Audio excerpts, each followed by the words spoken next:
कप्तान साहब अगर गौर नाल सुनो मेरी गल, जेडे चमचे न अगे पिछे राम खान वाले, मैं वायद इस लीडर की इमरान खान की मन्ना कि जिसनू मुल्क नाल प्यार है, जिहड़ा मुल्क ने बारे सोच रहा है। फिर दोस्त आशिक को पहले पूछे तू MPA कोने बनी, MNA कोने बनी है, वाकई वो डंडे मार के कप्तान बनया सी, लेकिन उसने क्या मैं इस तरह बेहतरीन इंसान मनना जिस तरह सोटी चाहो तो दूर नसरा इस तरह दूर रस जान। तू आप नौकरानी रहा लोग नहीं, तू 9 10 नौकर केट गिला तूने भी। बिस्मिल्लाहिर्रहमानिर्रहीम नाज़रीन, मैं हूं थोड़ा दोस्त थोड़ा होस्ट सैयद अमीर अहमद शाह।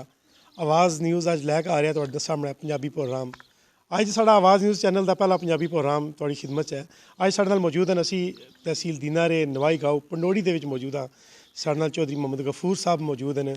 अज इन्हां दे डेरे ते असी आए हैं, इस हवाले नाल प्रोग्राम कर रहे हैं कि जिस तरह रमज़ानुल मुबारक का बबरकत महीना है, लॉकडाउन भी है और लोग अपने घर तक महदूद हैं। इस वजह तो काम काज ना होने की वजह तो लोग अपने घर तक महसूर हो गए हैं, कोई काम काज नहीं।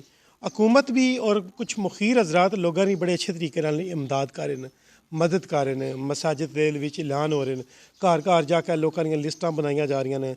मुख्तलिफ ग्रामां च नंबरदारां कोलों या और जितने भी सफेदपोश लोग हैं उन्होंने को लिस्टां लिया जा रही हैं। नाज़रीन इत्थै आण के एक दो सवाल पैदा होंदे ने। पहला सवाल तो नाज़रीन ये है कि कुछ ऐसे लोग हैं जेडे अपने घरों बाहर नहीं निकल सकने, सफेदपोश तबका है, लोगों का हाथ नहीं फैला सकना। और नाज़रीन यकीन मनो कि कुछ ऐसे लोग भी है ने कि जेडे बाज़ारां विच इस टाइम जाकर अपना राशन लोगों के घरों भीख मंग के लोगों के घरों मुखीर हजरात को राशन लैके बाज़ारां दे विच अद्धी कीमत भी देण लगे ने। नाज़रीन वो लोग ऐसे लोग हैं, उन्होंने वास्ते बड़ा शर्म का मकाम है कि इस मौके पर भी अपने गुआढ़ी का ख्याल नहीं रखने पे, इस मौके पर भी अपने पड़ोसी भरा का ख्याल नहीं रखने पे। रमज़ान का बबरकत महीना है, आपू तो पेट भर के खा रहे हैं कि ऐसे लोग कदे जन्नत विच नहीं आ जा सकणगे जेडे अपने का ख्याल रखणगे, अपने पड़ोसी का ख्याल नहीं रखणगे। अज साडे नाल समाजी शख्सियत हैं, बड़े प्यारे दोस्त हैं, दोस्तां दे दोस्त हैं। चौधरी मोहम्मद गफूर हाल मकीम फ्रांस के रहने वाले, तकरीबन 6 महीने तो पाकिस्तान आए, लॉकडाउन की वजह तो वापस नहीं जा सके। अज इन्होंने को बैठे हैं, इन्होंने इस हवाले नाल गल करने। अस्सलाम वालेकुम चौधरी साहब। वालेकुम सलाम सर, बिस्मिल्लाहिर्रहमानिर्रहीम। तमाम पब्लिक नूं, तमाम दुनिया नूं अस्सलाम वालेकुम। सब तो पहली गल तो यह है कि माह रमज़ान का महीना ये हर मुसलमान नूं मुबारक महीना नसीब होए और हर बंदा कोशिश करो कि रोज़ा रखो।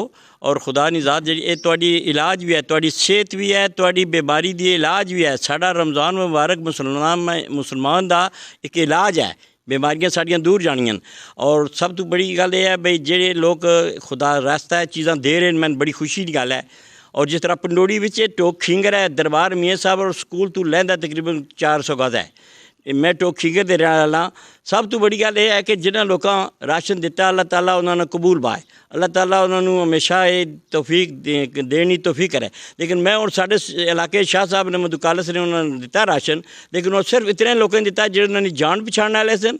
उन्होंने लोगों को उन्हें भेजा गया और उन्हें क्या कुछ चमचा अपने इलाके जी टोक दुपरी च हो गया, टोक तमा च हो गया, राशन मिल गया जी ठीक है। इधर टोक कुंड है, खिंगरा टोक है, पोठे न अपर बकरवाल न पालियाबाद न पठानाबाद, इस पास है उन्होंने बुखार ही होया देने वाले की। चूँकि देने वाले ना तो तलक ही गया, जैसे अगले चमचे ने उन्हें 4 एक बंदे 4 घर अपने राशन लाया।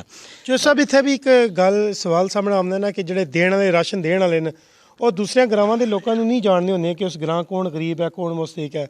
और लाजमी तौर पर या तो ग्रां के कौंसलर को मिलणगे या उस ग्रां के किसी सफेदपोश को मिलणगे या ग्रां के किसी जानने वाले मिलणगे कि यार तू अपने ग्रां के कोई ऐसी लिस्टां बना दे कि असीं गरीब लोगों को राशन दे सकीए। इस दे विच तां उस ग्रां के उन्होंने सफेदपोशां की भी गलती है। बिल्कुल इतना जनाब निक्के बच्चे आए इनको लिस्टां बना के खड़िया ने, लेकिन उन सफेदपोशां की गलती नहीं है, चमचा की गलती है। जेडे जेडे चमचे ना अगे पीरां ने भी कसूर कोई नहीं, उन्होंने तो अपनी तरफ दिते चमचे जेडे ना आओ जी मैं मैंबर खड़ा मी जनाब चौधरी गफूर वोट नहीं दी, मैंने जी शाह होरें वोट नहीं दी, उन्हें इन्ना दियो। ये जहलीत है। जेड़ा कोई भी चीज़ फीस शबील ला उसने ना चौधरी गफूर है ना शाह साहब ना कोई है, वो तो फीस शबील ला उन्होंने लोगों ने लगनी है जिन्होंने लोगों की कोई आमदन नहीं है। हूँ मैं हाँ मैं तो बिल्कुल ठीक हाँ, मेरे को पैसे है, मैं तो राशन महंगा होया तो भी खरीद सकना वा। लेकिन जिन्हें लोगों को नहीं तो कोशिश करे बंदा, सब तो पहले कोशिश करे अगर बंदा जाना अपने ग्रां की, अपने ग्रां विच, अपने पड़ोस विच, अपने महल्ले विच, उस तो अलावा फिर अपने इलाके विच फिर उस तो अलावा अग्गै जाए अपनी तहसील अपने ज़िले जित्थै तक उसकी कोई हिम्मत होए जेड़ा कोई जान पहचान होए। लेकिन जेह्ड़े चमचे गै आगे ना वो जी इस तरह जी फलाने दियो जी ना लिखड़े जी हो गए जी यार जाहलियत ना करो, खुदा खौफी करो, कुछ अल्लाह ने खौफा को डरो। इन्ना खौफा नाल तुस पकड़े हो। कोरोना कोई बीमारी नहीं है, कोरोना सिर्फ तुसां लोगों ने जेह्ड़े हालात तुसां लोगों ने जेह्ड़ी मतलब है कि बुराइयां ये तुहाडे सामने आ रही हैं। कोरोना केह् बीमारी है? सब तो बड़ी बीमारी है कि तुसां जनाजा ही नहीं होना, तुसां फतेह खानी नहीं होनी, जेह्ड़ी तुहाडी बख्शिश है। तो बख्शिश तां होऐ ना जे इस महीने माह रमज़ान च भी झूठ मारने छोड़ दो, तो ये भी तुम छोड़ने को। अल्लाह ने ज़ात फरमाया कि जा बंदिया तू जो काम कर से बुराइयाँ चोरियाँ डाके अस्तगफार पर से मैं तेन माफ़ कर सा। लेकिन अल्लाह ताला ने फरमाया जे तू झूठ मार से तो मैं तुझी लानत आप भेज सा। तो खुदा की लानत करो बचो, खुदा की लानत तू डरो। ये लानत तुहाडे अग्गे आ गई है, अस्तगफर अल्लाह माफ़ी दे। इस करोने की वजह तू करो जिन्होंने लोगों की हालात ठीक है, आंढी गवांढी और पड़ोस वाले लोगों की मदद करो, उन्होंने रोज़े रखाओ, उसका फ़ायदा कटो। लेकिन ये ना करो कि ठीक है जी ए बंदा जी कोडू गुजरा खंघ के चला गया। ओ यार गल सुनो, इंसान है, किसी भी कौम ना बंदा, किसी भी मजहब ना बंदा, वो इंसान है। अल्लाह ताला उसकी अशरफुल मखलूकात बनाया, इंसानी रूप में पैदा होया। तुसां लोग कहना चिट्टे कपड़े ला गए, यार चिट्टे कपड़े ला गया जी ये बड़ा जी ये कस भी है जी ये फलाना। वो कह रहा खुदा खौफी करो, अल्लाह की ज़ात दे तो लाओ, अल्लाह को मंगो अल्लाह देना है। तो ये खुदा खौफी करो, इंसानियत करो और ये बुरियां गल्लां छोड़ो। कोशिश ये करो हर बंदे मिलो, नवे होकर मिलो, बिस्मिल्लाह करके मिलो। और रोज़ी रब ने ज़ात देनी है, जिन्हें पत्थर कीड़े की दे सकनी है इन्होंने लोगों को मिल रही है। नाजरीन तुसां गल्लां सुनियां चौधरी गफूर साहब दियां बड़ियां डैड़ियां गल्लां ने। सच हमेशा कड़वा होना है और सच का तीर हमेशा बंदे नूं मार देना है।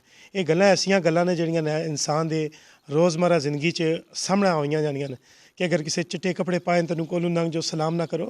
हर बंदा अपने हाल च मस्त रहना है। और एक चौधरी साहब की गल बड़ी ज़बरदस्त है कि सब तो पहले इंसान नूं अपने खानदान देखना चाहिए कि मेरे खानदान कोई ऐसा गरीब मुस्तक बंदा तो नहीं जिसकी मैं मदद करा। अगर मैं तो अच्छे तरीके नाल रोज़े रखना पाया, क्या मैं अपने नाल कोई ख्याल करना पाया। चौधरी साहब असीं तुहाडे कोल एक होर जानने की कोशिश करांगे कि तुहाडी अपनी फैमिली च तुसीं दसोगे कि तुसीं अपनी फैमिली दा किस तरीके नाल खैर उन्हां दा ख्याल रख रहे हो या उन्हां दी तगोदो कर रहे हो।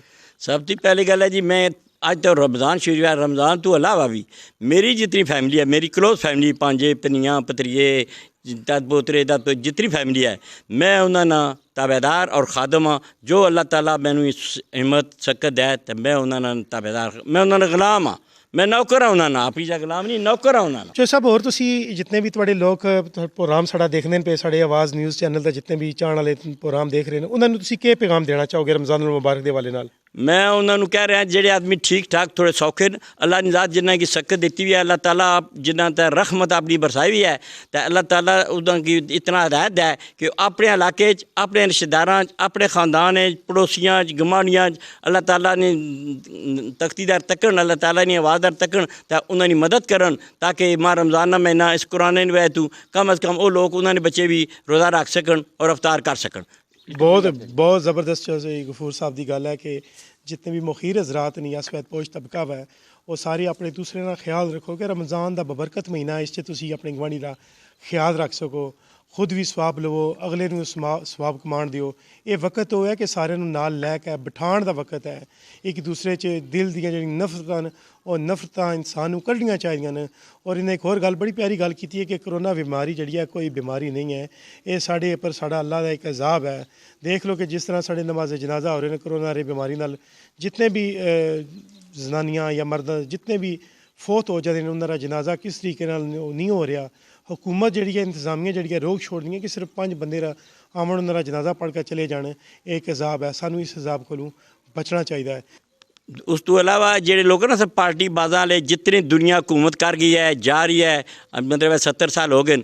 मैं वायद इस लीडर की इमरान खान की मन्ना है, वाकई वो डंडे मार के कप्तान बनया सी, लेकिन उसने क्या मैं इस तरह बेहतरीन इंसान मनना कि जिसनों मुल्क नाल प्यार है, जिहड़ा मुल्क ने बारे सोच रहा। जेडे चमचे नगे पिछे आराम खाण वाले उन्हें अल्लाह ताला की सौटी नहीं आवाज़ आ जासी, उन्हें पता लग जासी, वो आराम खाना छोड़ देन। जिस तरह उन्हें फिर आशिक फिरदौस आशिक को पहले पूछे तू MPA कोने बनी, MNA कोने बनी, जे तू की इतनी अच्छी बड़ी सीट दी गई है, तू आराम ना खा यार, तू आप नौकरानी रहा लोग नहीं, तू 9-9 10-10 नौकर केट गिरा तूने भी। यह जो बंदे क्या अंदर समझी क्या नज़दीक नहीं आना चाहिए, दफ़ा कर देना चाहिए। कप्तान साहब अगर सो गौर नाल सुनो मेरी गल, यह जो बंदे की इतना दूर कर छो जिस तरह सोटी चाहो तो दूर नसरा इस तरह दूर रस जान ताकि आइंदा ये गल ना करन।